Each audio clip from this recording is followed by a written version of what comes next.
Bonjour, we are Charles Charlatan and Maurice Charlebois. a couple of hardy voyageurs here to read a chapter from The Littlest Voyageur by Margie Price, illustrated by Cheryl Pilgrim.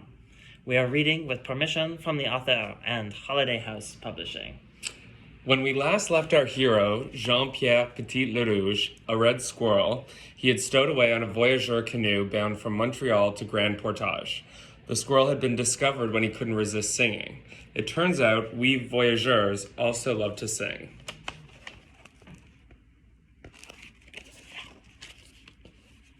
En roulant, ma boule roulante. Jean-Jacques, le chanteur, the singer, started us off. En roulant, ma boule. The others joined in. They did their best, but this song about getting a ball rolling could be a bit repetitive. I tried to encourage them to put in a little flourish. En roulant, ma boule roulante. I sang out. Even the Frenchest of Frenchmen cannot roll his R's like me. I can keep it up all day if I have to, or even if I don't. I scampered along the gunwale, encouraging each man to sing with more gusto. Perhaps this would make us go faster, and we could overtake the other canoes in our brigade. This was my thinking, but the others didn't seem to agree. Some of the voyageurs covered their ears, others began swinging their paddles at me. That's enough of that noise. Jean-Jacques yelped. Shoo, Said Jean-Paul. He swatted at me with his cap. va-t'en, Jean-Claude swiped at me with his paddle. go away. It was a wonder the entire canoe did not tip upside down. And then I saw Jean Gentil motioning to his vest pocket. Shoo, He whispered. hush, jump inside. I did. And there I crouched, panting. Where did the little pest go? Jean-Jacques asked. I don't care, as long as he's gone. I heard Jean Méchant say. What do we do now? Jean-Luc said. Paddle, Jean Méchant barked. and put your back into it. But Jean-Claude asked. where are the other canoes? The voices grew concerned. Are we lost? They wondered. Were we so busy with the pesky squirrel that we have gotten separated from our brigade? Jean-Paul said. The part of the Ottawa River where we were paddling was a maze of islands and peninsulas, bays and inlets. It would take hours of paddling to find the others, if we could. Now what shall we do? Jean-Luc cried. The voyageurs pulled the canoe to the shore and they all jumped out. It is all the fault of that chattering rascal, Said Jean Méchant. The others grumbled their agreement. If he hadn't distracted us, we would still be following the others. Said Jean-Jacques. Sacre bleu. Oh no, I thought.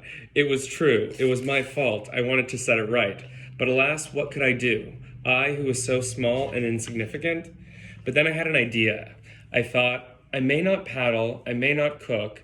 When we get to a portage, I may not carry much, but there is something at which I am very, very good. I climbed out of Jean Gentil's pocket and quickly found the highest pine tree in the entire wilderness. Up I ran as fast as I could. Below me, the river split into many glittering waterways divided by a confusion of islands and peninsulas.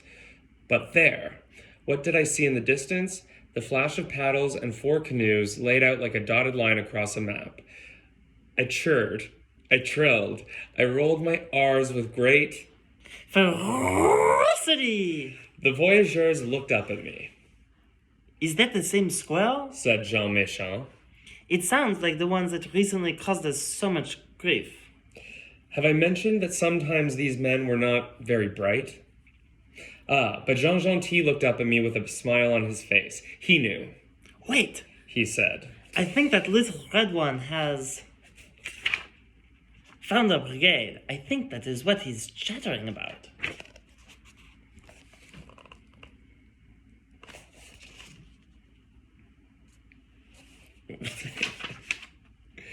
Found a brigade? The others said. How is that? Why can he see them from his perch on the treetop? Meanwhile, I was practically doing headstands up there, pointing with my paw, then my tail, then my entire body. When Jean Gentil whistled for me, down the tree I raced, over the boulders, up his trouser leg, and onto his shoulder. Can you show us the way, little one? Said Jean Gentil. Oui, oui, oui, oui! I chirred, and Oui, oui, oui, oui!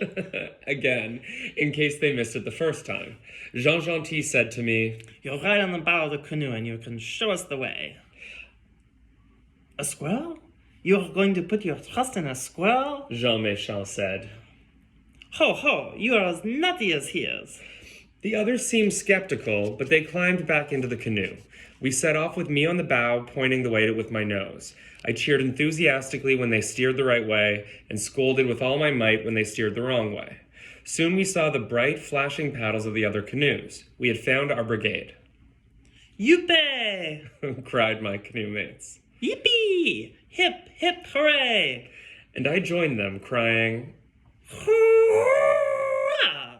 leaning a bit heavily on the R's perhaps. "Oh, Teased the voyageurs in the other canoes when we caught up to them. did the little boys get lost?" They threw back their heads and laughed. "We always knew which way to go.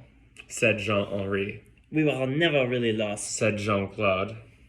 "Good job, Le Rouge." Jean Gentil whispered to me, shortening my name a bit. Did the others not know it was I who had shown them the way? I? Me? Moi?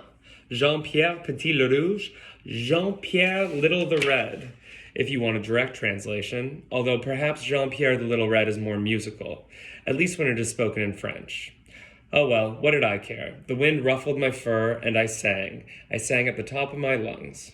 "C'est moi, it's me, Jean-Pierre Petit Le Rouge of the big voice, and mon bon ami, my best friend, Jean Gentil of the big heart."